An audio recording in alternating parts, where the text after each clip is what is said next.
l'armée nationale populaire.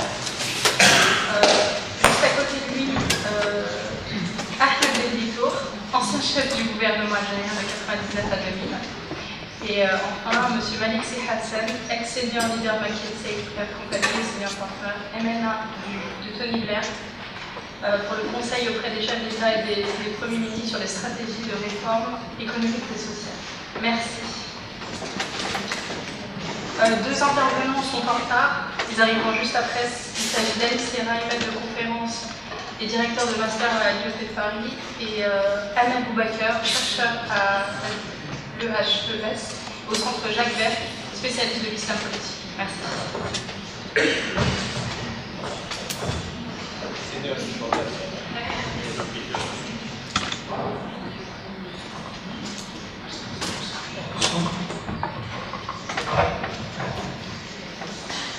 Merci. Je voudrais d'abord commencer par vous remercier pour l'opportunité que vous m'offrez de venir exposer un certain nombre d'idées avec cette salle bien constituée cet après-midi. J'ai retenu de discuter sur le sujet de quel paradigme de changement pour une Algérie dans un monde globalisé. En fait, l'objectif de mon intervention, c'est d'essayer de tracer avec vous les contours d'un paradigme de changement du système de gouvernance en Algérie. Dans la mesure où l'Algérie se situe dans un monde globalisé, qu'elle se situe dans une région en ébullition, je vous propose donc de traiter la question en trois parties. La première partie, qu'est-ce que ce monde globalisé? La deuxième partie, qu'est-ce que cette région en ébullition? Et la troisième partie, bien sûr, quel paradigme pour l'Algérie? Pour répondre donc à la question. Et je commence par le monde globalisé en le traitant en deux points. Le premier point, c'est de rappeler cette relation historique entre la technologie dominante et la construction institutionnelle. Et le deuxième point, c'est l'éveil politique mondial. Nous constatons à travers l'histoire que chaque fois qu'une nouvelle technologie a dominé la situation d'un pays, du monde plutôt que d'un pays, elle a imposé trois choses importantes. Le premier, c'est la construction institutionnelle de l'État. Le deuxième, c'est le comportement des individus et du groupe d'individus à l'intérieur de la société. Et le troisième, c'est l'avènement de nouvelles élites au pouvoir. Si nous allons aussi loin que la technologie de l'agriculture, elle a imposé une construction institutionnelle autour du féodalisme. La société se caractérisait par les individus plutôt que par la société des individus, les groupes d'individus se caractérisaient par l'ignorance, le charlatanisme et le fatalisme, et les élites au pouvoir étaient les élites guerrières. De toute la façon, c'est tout à fait naturel, puisque la puissance appartient à celui qui possède la terre. Ensuite est venue la révolution industrielle qui a dominé les activités, et alors elle a imposé une nouvelle construction institutionnelle, c'est la naissance de l'État-nation. Et la société, ou les individus à l'intérieur de la société, c'était la place importante à l'éducation, à la modernité et la croyance dans le progrès scientifique et technologique. Comme élite, c'était les élites bureaucratiques ou bien les élites managériales qui voulaient avoir le pouvoir. Nous vivons maintenant une nouvelle domination technologique, c'est celle des technologies de l'informatique et des communications. En termes de construction institutionnelle, on commence déjà à parler de globalisation et de localisation. Globalisation, ça veut dire une espèce de gouvernement mondial, et localisation, ça veut dire une espèce de petits gouvernements régionaux qui sont reliés entre elles, donc en réseau, et la disparition de l'État national. En termes donc de comportement des individus, c'est ce qu'on appelle aujourd'hui la population en Y, c'est-à-dire des gens qui sont constamment connectés. Et en termes de nouvelles élites au pouvoir, on voit arriver les élites financières qui veulent prendre le pouvoir justement dans cette nouvelle construction. Et ce qu'il faut retenir, c'est cette vitesse de propagation de ces nouvelles technologies. Lorsque c'était la technologie actuelle, ça prenait des siècles et des siècles. Lorsque c'est venu la révolution industrielle, c'était 2 siècles. Et maintenant, avec les TIC, c'est en calcul, plutôt en mois et en années, pas en siècles ni en dizaines d'années. Donc, Vous voyez qu'il y a cette accélération. Et justement, cette accélération m'amène à parler du deuxième point, qui est l'éveil politique mondial. La technologie, si vous voulez, des TIC, donc, se distingue par l'accélération du progrès scientifique qui autorise de grands espoirs dans le développement de toute l'humanité. Ça, c'est le premier élément. Nous avons donc cette accélération du progrès technologique qui va autoriser de grands espoirs dans le développement de toute l'humanité. Mais en même temps, nous avons le village global, c'est-à-dire le développement rapide de systèmes de communication de masse, d'où les peuples du monde entier sont en mesure de communiquer entre eux instantanément. C'est ça la vérité dans cette nouvelle technologie, cette capacité que le monde entier peut communiquer de façon instantanée. Deuxième élément de cette nouveauté, c'est que chaque individu à travers le monde obtient de l'information de tout ce qui se passe dans le reste du monde. Ce qui fait que si les événements sont vécus localement, elles sont ressenties émotionnellement à travers le monde entier. Ça donne donc une nouvelle donne. Et c'est ce qui fait que nous voyons apparaître un grand paradoxe. Le paradoxe de l'espoir d'une vie meilleure grâce au progrès scientifique et technologique, mais au même moment le désespoir de crises politiques et culturelles marquées par des clivages identitaires et communautaires avec absence de débat et refus de tolérance, c'est-à-dire la voie vers l'extrémisme et la violence. Et ceci chez les jeunes sans perspective d'avenir, aussi bien dans les pays développés que dans les pays en voie de développement. Il y a donc cette prise de conscience de nouvelles dans un environnement caractérisé par la capacité de contrôler les populations par des moyens de communication nouveaux, d'où la forte probabilité de transformation des politiques populistes en politique de pouvoir. Ceci m'amène de parler à la région, donc, qui est la deuxième partie de mon intervention. Si on regarde l'expérience de la région, ce qu'on a appelé printemps arabe par-ci par-là, il y a 4 leçons essentielles qu'on peut tirer de ces expériences. La première, et ces 4 leçons tout à fait nouvelles.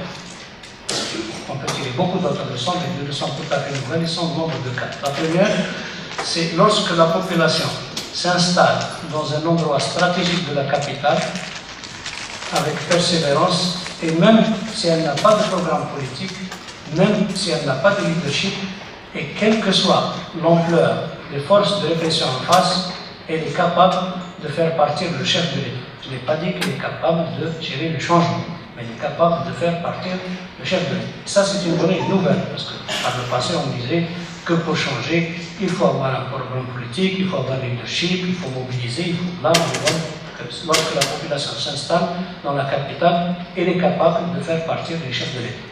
La deuxième leçon importante, c'est que tous les dirigeants de ces pays-là ont placé des avoirs importants à l'étranger et considéré que si il y a une situation difficile, ils prendraient l'avion pour aller vivre le paradis de l'exil à l'extérieur. Nous avons vu maintenant, avec l'expérience de 2011, que ceci n'est plus possible, ni pour eux, ni pour leur famille, ni pour leurs proches collaborateurs. Ça veut dire, leurs proches collaborateurs. Cela veut dire que s'ils attendent trop longtemps que les événements se détériorent, il deviendra difficile pour eux de profiter de leur travail à l'extérieur. Et ceci peut expliquer le comportement des dirigeants qui sont encore au pouvoir aujourd'hui. La troisième leçon qu'on peut tirer, c'est que tous ces régimes avaient gratifié suffisamment les services qu'on appelle les services d'ordre, l'armée, la police, la gendarmerie, pour les utiliser comme paravent si la population décidait à venir faire face. Nous avons vu justement avec cette expérience que ces forces se rallient plutôt du côté de la population que des autocrates. Ça aussi, c'est une nouvelle donne. La quatrième et dernière, c'est l'utilisation des instruments des intiques comme moyen de communication à la disposition de la mobilisation de la population. Ça aussi une nouvelle donne. Donc voilà les 4, si vous voulez, nouvelles donnes qui permettent de réfléchir à un nouveau paradigme de changement. par rapport à l'expérience que nous avons vécue en 2011 dans la région arabe. Et ceci m'amène, si vous voulez, à parler de ma troisième partie qui est quel paradigme de changement pour l'Algérie. Juste après l'indépendance, les autorités algériennes ont opté pour un choix de combiner trois modèles de développement qui étaient en vogue à cette époque-là. Le premier modèle, c'était le modèle de la spécialisation internationale qui lui a été hérité du colonialisme et qui consiste donc à utiliser l'exploitation d'une ressource naturelle non renouvelable qui est le pétrole. Le deuxième modèle, c'est le modèle du capitalisme d'État inspiré par les pays de l'Europe de l'Est. Il était tout à fait naturel parce que ces pays étaient proches de l'Algérie. Et je voudrais rappeler aussi que l'Algérie a eu son indépendance en 1962. Et en 1962, ceux qui sont montés dans l'espace, ceux qui avaient les meilleurs résultats à travers le monde en termes de médailles sportives, en termes d'activités culturelles, etc., plus les données sur l'économie que nous avions, faisaient que c'était des pays qui étaient considérés en avance. Donc il est tout à fait naturel que l'Algérie puisse opter pour ce modèle de développement. Enfin, le troisième modèle qui a inspiré donc les choix de l'Algérie, c'est le modèle de l'école structuraliste de l'impôt-substitution, donc qui a été inspiré des pays d'Amérique latine. Alors, qu'est-ce qui va se passer avec ces choix de modèles? Du premier modèle, l'Algérie va fonctionner comme une économie de rente avec un régime rentier. Du deuxième modèle, l'Algérie va fonctionner comme une économie administrée avec un parti unique et un régime autoritaire. Et du troisième modèle, l'Algérie va fonctionner comme une économie non compétitive parce que isolée de la concurrence internationale, derrière un mur protectionniste qui était la caractéristique de l'école de l'impôt-substitution, et un régime patrimonialiste et populiste. C'est ainsi qu'au fil du temps, suivant que les chocs étaient favorables ou défavorables, le pays s'est trouvé donc dans une économie administrée, malade de la malédiction des ressources non compétitives, et un régime rentier, autoritariste, patrimonialiste et populiste. D'où la nécessité du changement de tout le système de gouvernance. Il faut bien intérioriser une bonne fois pour toutes que le temps des réformes est largement dépassé. Il n'est plus possible de réussir dans quelconque modèle de réforme. Ce qui est nécessaire, c'est le changement de tout le système de gouvernance. Alors, la question qui se pose, comment réaliser ce changement, bien entendu. De l'analyse d'expérience algérienne et d'un certain nombre de pays qui avaient des caractéristiques de ce modèle algérien, nous pouvons retenir deux hypothèses de travail. La première, c'est que tous ces systèmes contiennent les gènes de leur propre autodestruction. Sauf que lorsqu'il y a la rente, la vitesse de dérive est très lente, qui fait que lorsque le système arrive à son autodestruction, il aura détruit avec lui toute la société dans un ensemble de maux sociaux. Deuxièmement, la deuxième hypothèse de travail qu'on peut retenir, c'est que le changement ne peut venir ni de l'intérieur du système, ni de ses satellites. Quand je parle de satellites, c'est-à-dire tous les partis politiques officiels qui sont là, qu'il s'agisse de partis qui s'appellent opposition ou de partis qui s'appellent alliance gouvernementale, ni des éléments de la société civile, bien sûr, ni de l'agenda gouvernemental. Quand je parle d'agenda gouvernemental, je parle d'élections préparées par le gouvernement, etc. Donc, il faut bien intérioriser que nous ne pouvons pas avoir le changement de l'intérieur. Le changement ne pourrait intervenir que lorsque trois facteurs, et c'est de façon tout à fait exceptionnelle, lorsque trois facteurs sont réunis. Le premier, c'est qu'il y a une pression forte et une augmentation de la société qui réclame le changement. Ça, c'est le premier.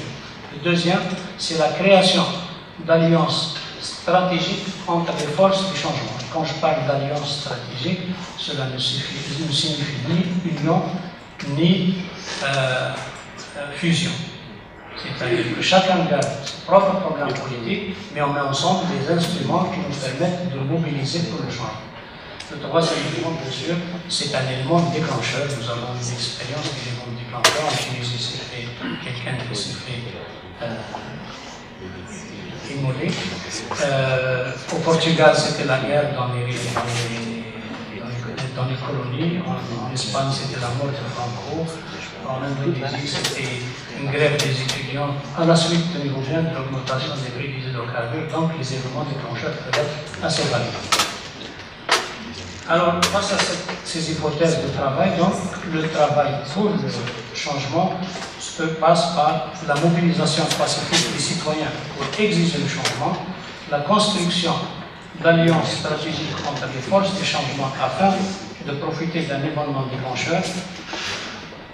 Et bien sûr, pour réussir dans ce travail de mobilisation, il faut ne rien faire comme ce qui a été fait par le passé. Vous ne pouvez pas faire ce qui s'est fait dans le passé et espérer des résultats différents. Donc, si on veut faire le changement du système de gouvernance, si on veut réaliser le changement du système de gouvernance, il faut innover en matière d'organisation du travail politique, innover en matière d'instruments du changement et parier sur de nouvelles forces.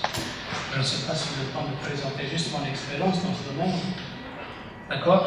Donc, c'est à partir de ces idées-là, donc innover en matière d'organisation politique, innover en matière d'instruments du travail et parier sur de nouvelles forces que j'ai construit un programme que j'ai appelé le programme CICC, Cercle d'initiative citoyenne pour le changement, à partir de novembre 2009.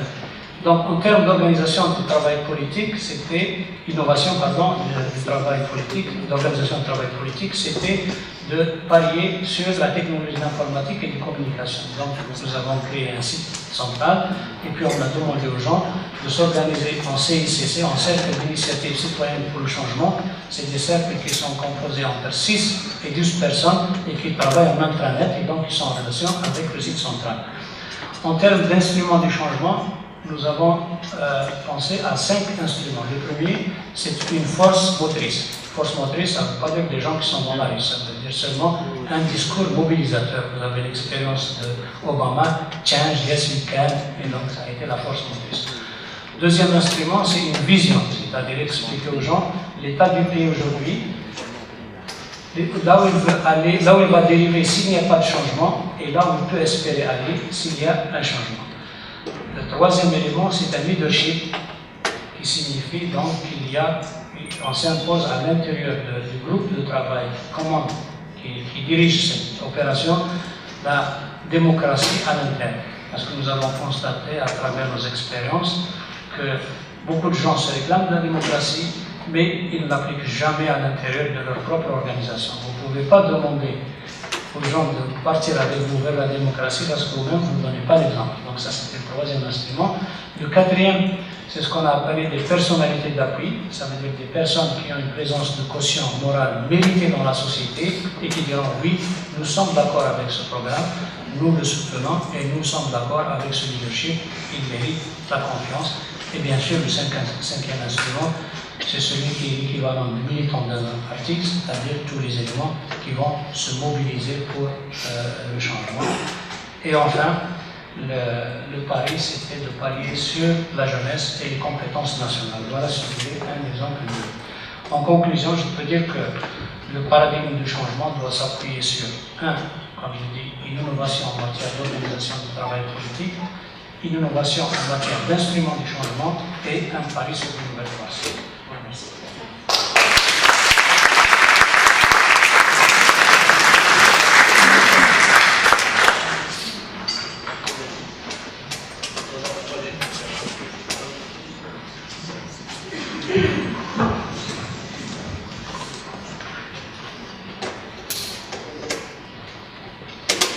Mesdames et messieurs, bonjour, honorable assistance. Tout d'abord, merci à l'association Sciences Po dans le monde arabe et à sa présidente, Mélissa Rahmani, d'avoir organisé ce colloque, fort intéressant, et puis de m'avoir invité. On m'a proposé d'intervenir sur ce chantier autour de la gouvernance, et ce que je propose d'aborder avec vous, c'est un thème en en 3 mots, en fait, gouvernance, réforme, modernité, ce que je pense être le véritable défi de l'Algérie.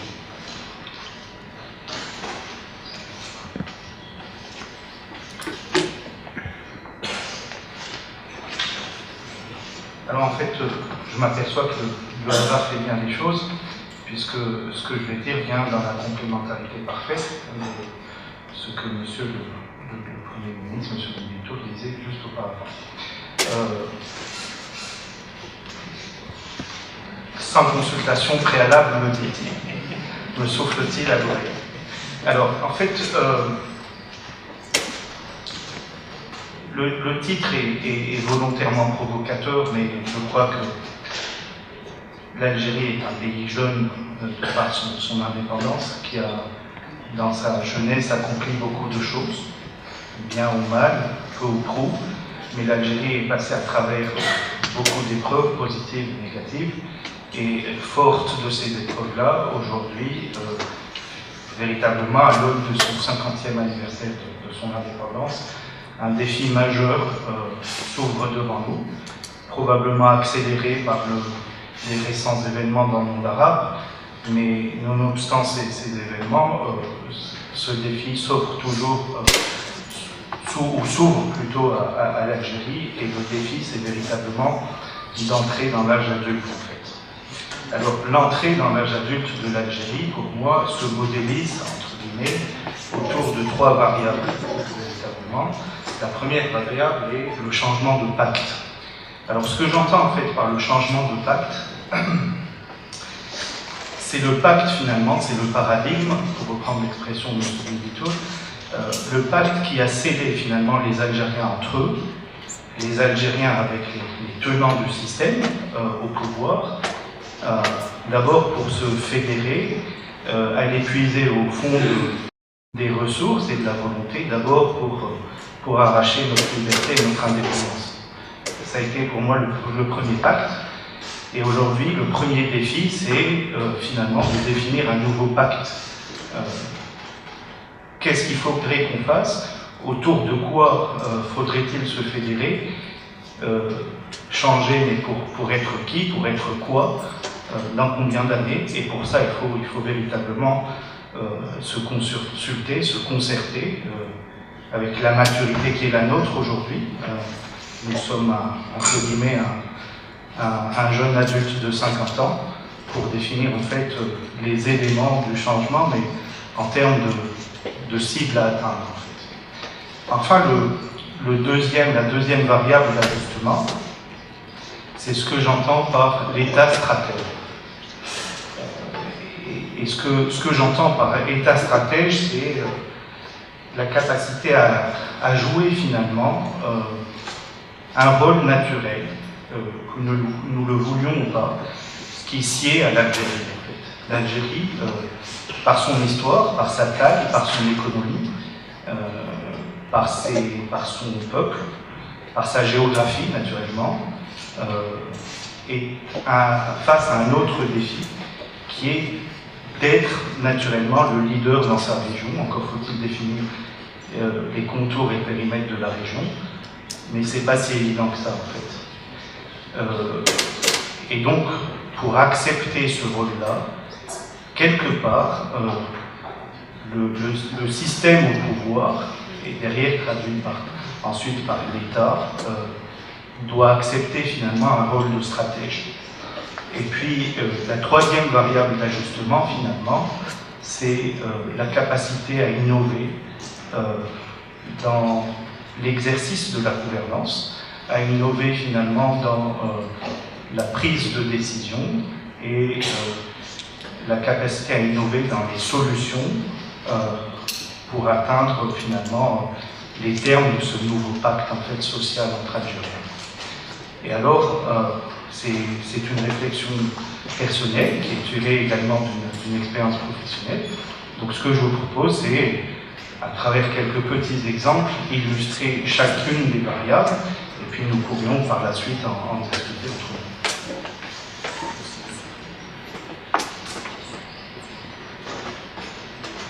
Alors, le changement de pacte, c'est d'abord et avant tout, pour moi, la capacité à accepter de sortir de la logique de la révolution, en fait, puisque le pacte est tiré de là. L'Algérie a accompli sa révolution, voire ses révolutions, et aujourd'hui, que faut-il faire et pourquoi, en fait? La phrase paraît banale, elle a été dite et redite, ça ne vient pas de moi, naturellement, mais c'est pas sans conséquence, en fait, en termes d'empreinte de pouvoir, en termes de style de pouvoir, en termes de posture, en termes d'organisation derrière de l'élite et de l'État et des instruments qui vont avec.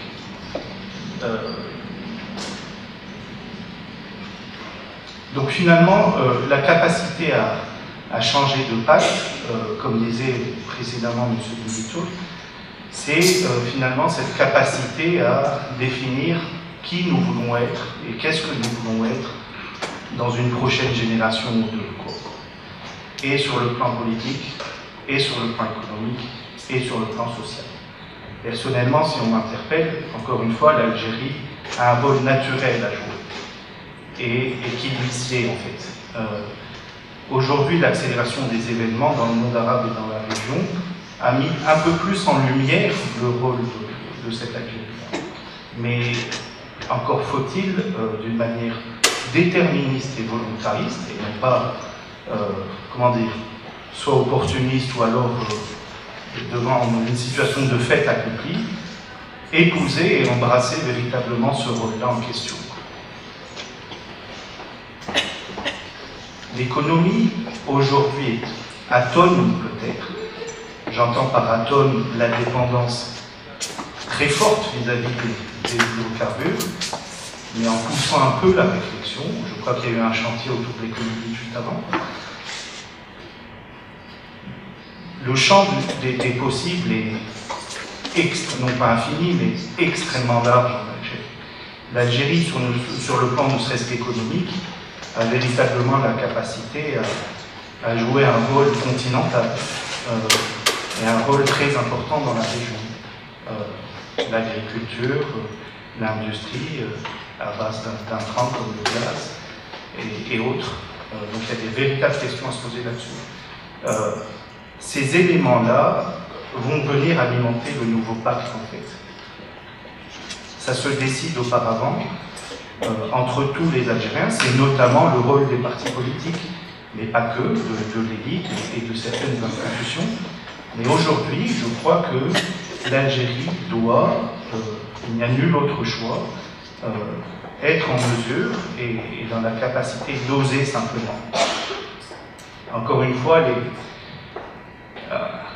les vicissitudes ont fait qu'on a géré des épreuves difficiles, etc., qui ont fait finalement que ralentir cet élan-là, mais qu'on le veuille ou pas, ça va venir frapper à notre porte. Donc autant s'y préparer. Au-delà des changements contextuels, naturellement. Et puis enfin, je passe donc à la deuxième dimension, qui est l'état stratège.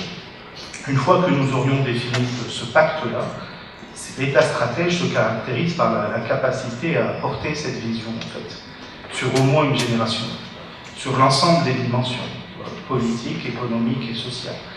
Et puis derrière, à mettre en place les structures, les outils de gouvernance pour véritablement exécuter cette vision. Et puis surtout, la première des choses, et en tout cas le premier attribut de cet état stratège, c'est finalement cette capacité à se remettre en cause. Je crois que ça commence par là. La troisième dimension, cette capacité à innover, aujourd'hui, finalement, au-delà des explications sur pourquoi le changement et comment le changement est avant tout dans les têtes et dans le style et le mode de gouvernance, en fait. Aujourd'hui, on gouverne un pays quasiment comme si on gouvernait une multinationale, avec les instruments et les outils qui vont avec.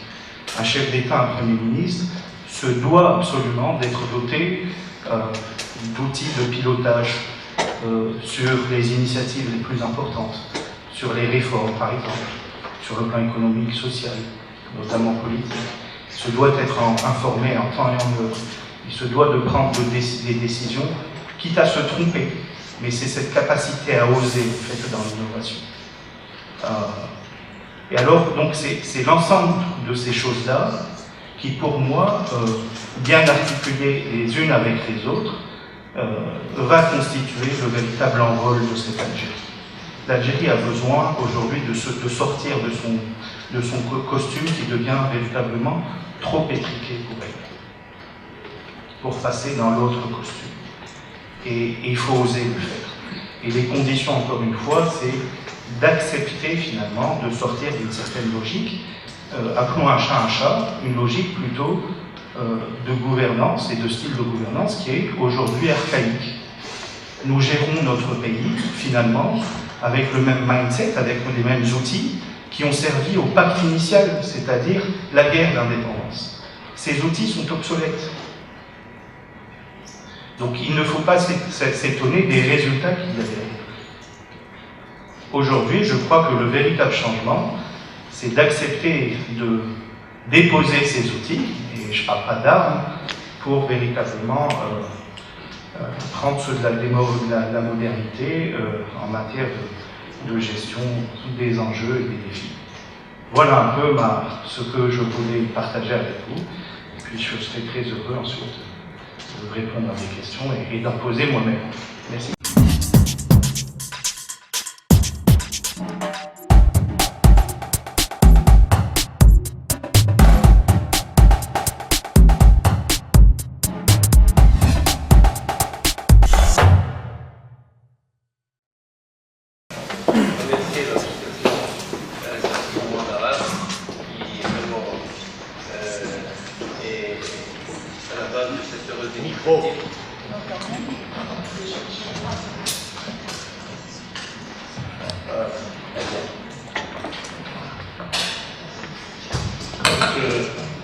Je disais que je voulais tout d'abord féliciter l'association Sciences pour le monde arabe qui a pris cette heureuse initiative, et j'aurais tant souhaité que dans mon pays il y ait des initiatives similaires avec des associations similaires, parce que malheureusement le monde de la recherche et le terrain universitaire sont frappés de sinistre en Algérie. Je pense qu'il n'est pas très méthode qui me contredira. Ensuite, je voudrais dire que j'étais très heureux d'écouter les jeunes qui sont intervenus avant moi, notamment je parle des jeunes syndicalistes, parce que chaque fois que je termine mes contributions dans la presse, les entretiens, je termine, c'est vrai, sur un tableau assez pessimiste en disant que de toute manière, je considère que le système n'a plus la capacité de se réformer et que donc, malheureusement, le dénouement viendra dans la violence et l'anarchie, mais j'ajoute chaque fois que mes craintes concernent la cohésion sociale de la société algérienne et l'intégrité territoriale du pays.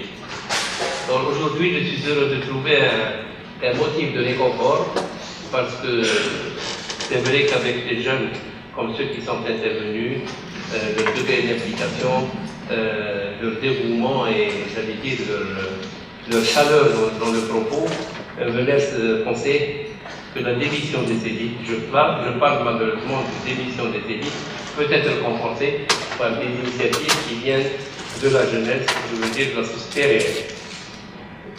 Après ça, j'en arrive au thème que je devais exposer aujourd'hui. Je vous signale tout d'abord qu'en réalité, ce thème a fait l'objet d'une communication, un séminaire qui a été organisé à Barcelone en juin dernier par un think tank espagnol de SIDOC et le ministère espagnol de la Défense.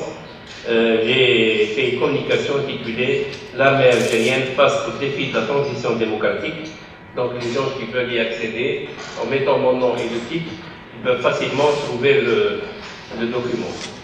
Ce que je vais exposer peut paraître un peu hérétique par rapport à tous les exposés que nous avons entendus aujourd'hui. Et au déjeuner, nous avons déjeuné avec Adil Aouari, moi et Bitoul. Adil Aouari, qui est mon ami, que je connais depuis longtemps. Effectivement, nous sommes en divergence sur un certain nombre de points. Des divergences, j'allais dire, académiques et méthodologiques, pas politiques. personnellement, j'ai toujours reproché à Téléo, et je suis désolé qu'il soit là, qu'il ne soit pas là parce que j'aurais voulu qu'il soit présent, de faire une confusion entre l'engagement politique, l'action politique et l'analyse académique. Donc,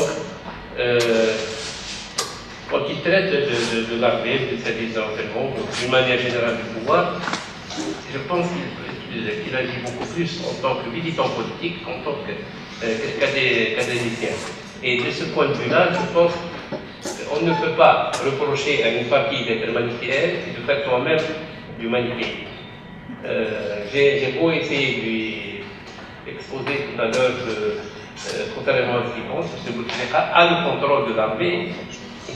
Il ne connaît pas les mondes, alors que moi je connais la situation un peu de l'intérieur, c'est l'avantage de la connaître de l'intérieur. Je reviens donc un peu à l'évolution de l'armée, comment on a été amené à s'engager dans la politique en Algérie.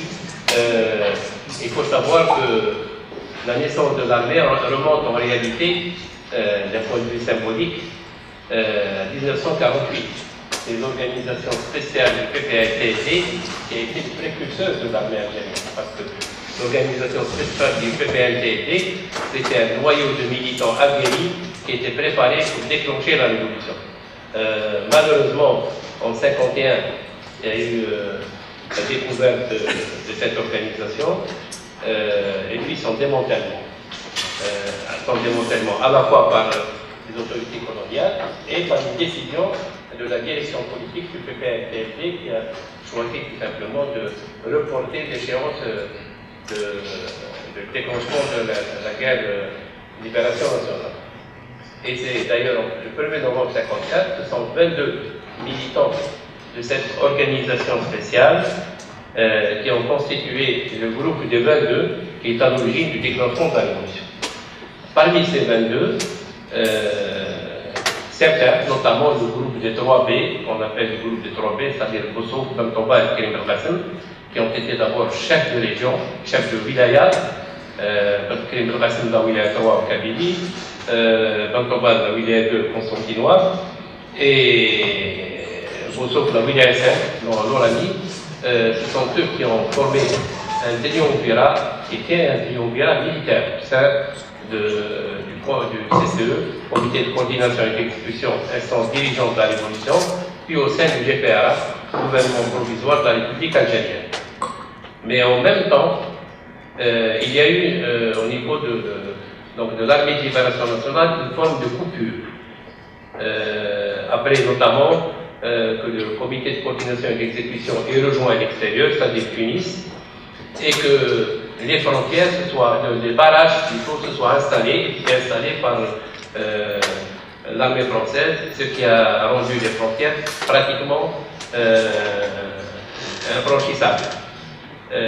Donc il y avait pratiquement ensuite deux entités. Il y avait les wilayas de l'intérieur qui fonctionnaient de manière pratiquement autonome, et à l'extérieur, ce que l'on a appelé l'armée des frontières, qui, dans une première étape, était dirigée donc, par ce fameux triumvirat organisé d'abord le ministère de la guerre dirigé par Karim El-Qassem, puis on a un comité de coordination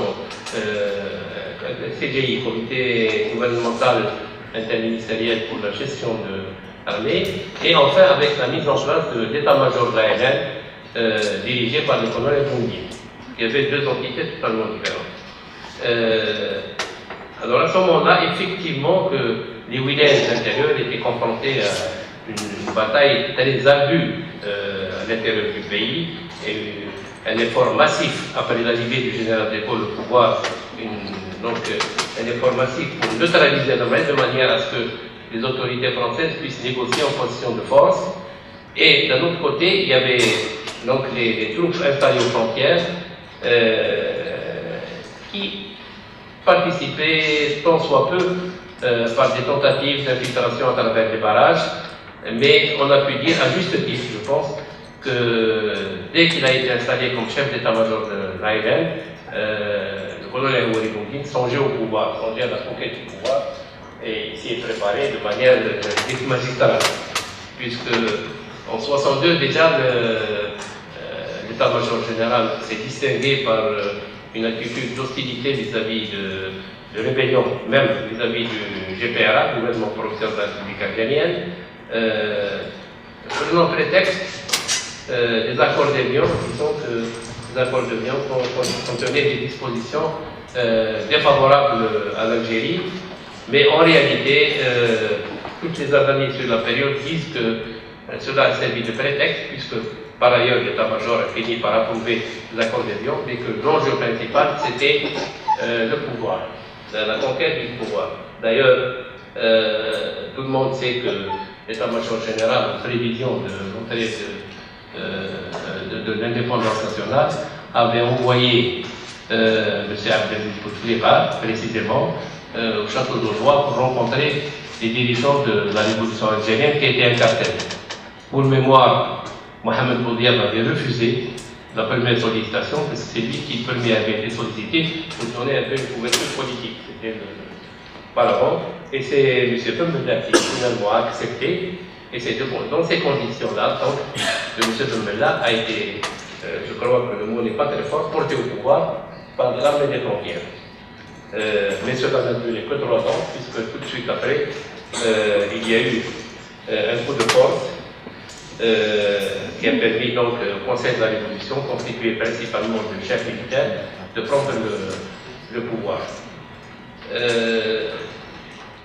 Mais après l'arrivée du président Boumediene au pouvoir en tant que président du Conseil de la Révolution, et plus particulièrement après 1967, après la tentative de coup d'État organisée par le colonel Tahar Beri, je crois que la problématique s'est totalement inversée. À partir de 1960, jusqu'en 1967, on peut dire que l'armée était partie au pouvoir. À partir de 1967, je pense que l'armée est devenue purement un instrument entre les mains du président Boumediene, qui avait enlevé d'ailleurs l'uniforme militaire et qui était devenu un personnage politique. Et d'ailleurs, par la suite, les chefs militaires de l'époque, à la COP, disent, un peu pour illustrer le propos, disent que Boumediene disait l'armée, c'est la trique que j'ai entre les mains pour rappeler à l'ordre la contre-révolution. C'était à l'ordre du jour à l'époque. Et ce que je dis pour l'armée est encore plus valable pour les services de renseignement. Ce que les gens ignorent, c'est que après que Boumediene eut pris l'état-major et puis était nommé chef d'état-major de l'ARN, il y a eu un différend entre un différent implicite, entre le président Boumediene et ce qui était appelé à l'époque le MAL, le ministère de l'Armement et des Liaisons Générales, les services de renseignement algériens dirigés par Bozo. Et il y a dans un livre écrit par l'un des officiers du MAL, Mohamed Boukami, les soldats de l'ombre, il rapporte que Boumediene disait le mal général. C'était tout dire de la position qu'il avait, donc le mal général. Et après l'indépendance, quand Boumediene est devenu ministre de la Défense nationale, il avait une attitude de méfiance vis-à-vis du service de renseignement. Et au départ, il n'était pas tellement favorable pour que les officiers du MAL, c'est-à-dire les officiers de renseignement, reprennent leurs activités dans le secteur où ils avaient activé. Et il a fallu que le président Boumediene s'intéresse à cette catégorie d'officiers pour les utiliser à son propre profit, pour que Boumediene révise sa position et décide, de verser des cadres qui ont activé dans des domaines civils. La partie disons, civile du MAL, il les a affectés dans des différents ministères. Ils sont devenus des cadres importants. Bon, je peux citer un cas, M. Bessayah, qui était dernièrement président du Conseil constitutionnel. Des responsables qui ont été affectés, il a été affecté au ministère des Affaires étrangères. Beaucoup de cadres ont été affectés aux Affaires étrangères et à l'intérieur notamment. Et il a choisi des officiers qui ont travaillé dans le renseignement militaire proprement dit, parce qu'il travaillait avec lui en tant que chef d'état-major, il ne dépendait pas de lui organiquement, mais fonctionnellement. Donc il les connaissait, parmi eux, le colonel Majba, le colonel Yezid et d'autres. C'est eux qu'il a choisi et à qui il a confié donc la constitution de ce qui est devenu par la suite la sécurité militaire. Donc, Boumediene, il faut c'est-à-dire avoir à l'esprit que Boumediene était très méfiant vis-à-vis des services de renseignement, éviter la guerre de libération nationale. Mais en même temps, quand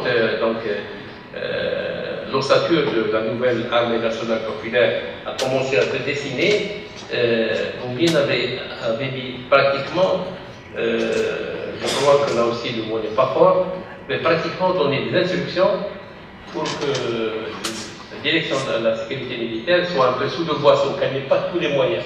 Il ne voulait pas qu'elle se développe outre mesure. Il voulait vraiment l'avoir sous la main, qu'elle reste sous son contrôle. Et je dirais même qu'il a cultivé une certaine animosité entre les services de renseignement et l'armée nationale populaire. De toute manière, le commandement, je veux dire, de l'armée nationale, de toute manière, ce qui est certain, c'est que toute la période de Boumediene, l'armée, dans l'un ou l'autre cas, ont été des instruments. Ils n'ont jamais eu de pouvoir par eux-mêmes, comme cela s'est produit par la suite. Mais la nature ayant horreur du vide, lorsque Boumediene est tombé malade, c'est vrai que la sécurité militaire de l'armée ont joué un rôle essentiel pour le choix du successeur en la personne du président Chedli. Personnellement, je crois que ce n'était pas un choix idéologique, parce qu'il y avait deux personnalités qui étaient en concurrence, le colonel Yehewi et M. Bouteflika, et que l'armée a choisi une solution intermédiaire, qui était plus une solution pragmatique qu'une solution idéologique. Je voudrais illustrer, je l'ai raconté tout à l'heure, c'est le Bitour, illustrer le fait que vraiment l'armée était un instrument et non pas la source du pouvoir. Je ne veux pas dire que le président Boumediene ne l'a pas utilisé, mais je veux dire que ce n'était pas la source du pouvoir, c'était vraiment un instrument. L'ancien chef d'état-major, le général Blossé, m'a raconté lui-même que pour le plan quadriennal, le président Boumediene avait provoqué une réunion des chefs de région et des directeurs centraux du ministère de la Défense pour étudier les perspectives du plan quadriennal qui concernent l'armée. Et donc, c'était à l'époque le général Blossé qui a exposé les perspectives et le président Boumediene était accompagné de M. Abdullah Kouder, qui était secrétaire d'État au plan, mais vraiment dans le protocolaire, c'était le dernier ministre. C'est une personne respectable, mais l'ordre protocolaire, c'était le dernier ministre. Et quand donc le représentant de l'armée a terminé son exposé sur les perspectives, les demandes en quelque sorte, les attentes de l'armée, Boumediene s'est retourné vers Abdullah Kouder en lui disant « Qu'est-ce que tu en penses ?» Abdullah Kouder, certainement, sur l'instruction préalable de Boumediene, a coupé en trois les. Et en disant, Boumediene s'est retourné, bon, vous aurez le tien. Mais ce qui est intéressant à retenir, c'est que je voulais faire passer le message que tout militaire que vous êtes, tout responsable, vous êtes sous la tutelle politique. Et c'est le secrétaire d'État au plan qui a décidé au final de ce que vous aurez.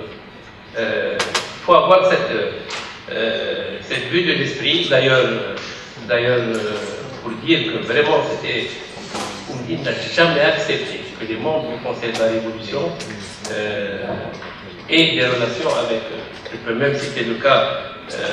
Bouteflika à un moment donné avait des relations privilégiées avec le commandant de la Marine nationale, le commandant Boun Moussa qui est décédé en ce temps. Boumediene l'a relevé de ses fonctions et l'a envoyé comme ambassadeur.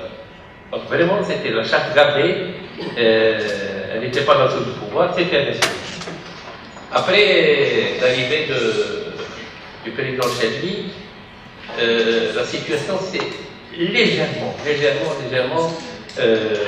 comment dire, dévoyée, mais ce n'est que vers la fin, quand la situation dans le pays est devenue délétère, que je pense qu'avec l'apparition notamment l'apparition du fils et l'évaluation par le commandant militaire de cette menace comme étant une menace gravissime, que l'armée est intervenue. Par exemple, il est clair, ça je peux témoigner, que par exemple, durant la période de la gestion de la crise, jamais l'armée n'a lui imposé un responsable.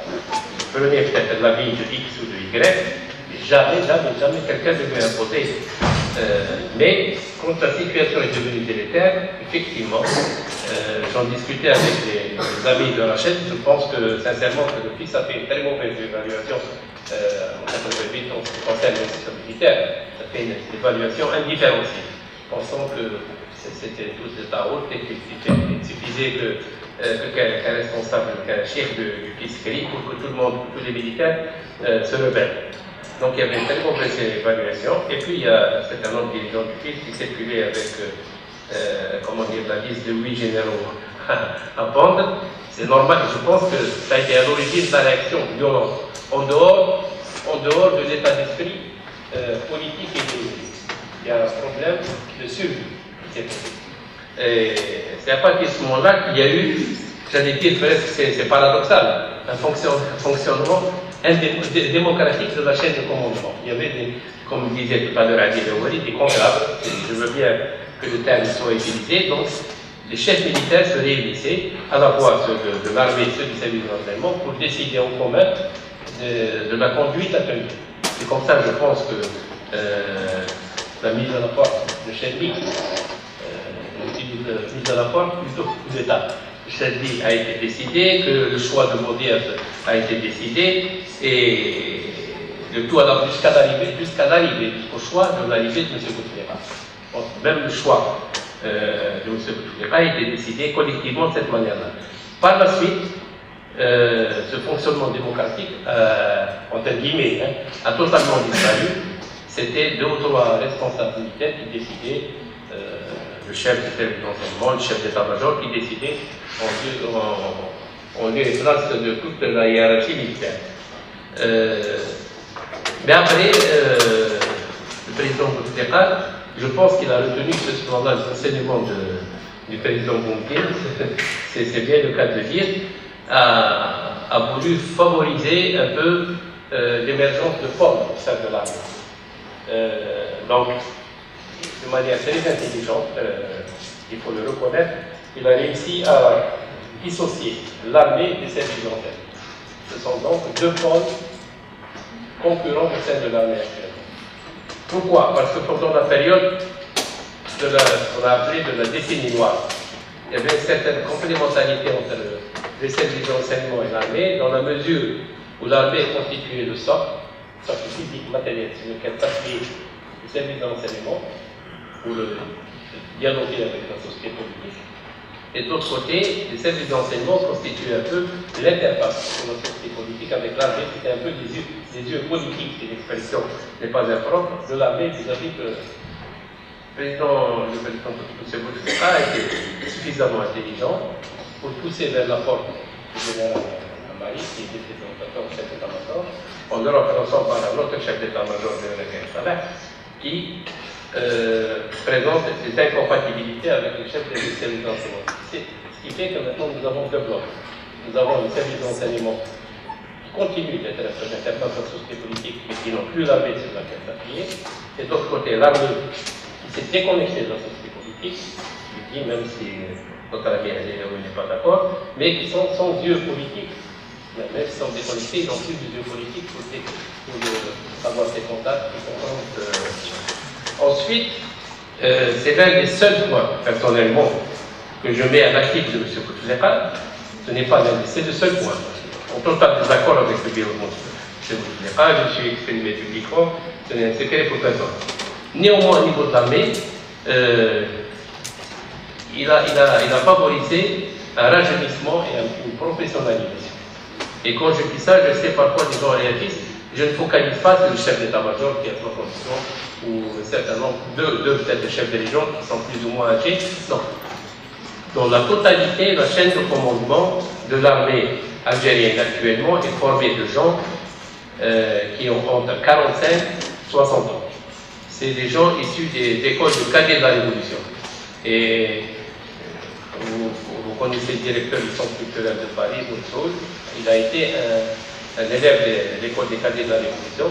C'est véritablement une franc-maçonnerie au niveau de l'armée. C'est des gens qui ont un bon potentiel intellectuel, qui ont une expérience professionnelle certaine et qui ont de la conviction patriotique et ils sont très solidaires. Par exemple, au niveau du cadets de la Révolution, les problèmes de clivage religieux ne jouent pas du tout. Vous pouvez trouver quelqu'un qui est de Mascara ou de Jamsed et l'autre de Aïnaba, et ils s'entendent parfaitement. C'est véritablement quelque chose de moderne, plus des officiers issus des universités, parce que Boumediene, dans les années 70, avait pris la mesure d'ouvrir l'armée algérienne à des universitaires. C'est comme ça que je suis personnellement entré dans l'armée. Donc, les diplômes universitaires pouvaient rentrer directement avec un grade de chef au sein de l'armée. Donc, ce sont des gens de ma génération qui sont arrivés maintenant à exercer des postes de responsabilité supérieure au niveau de l'armée et qui donc en plus, je voulais ajouter expérience potentielle intellectuelle, expérience professionnelle, conviction démocratique, patriotique, et qui, en règle générale, ne prennent pas de campagne.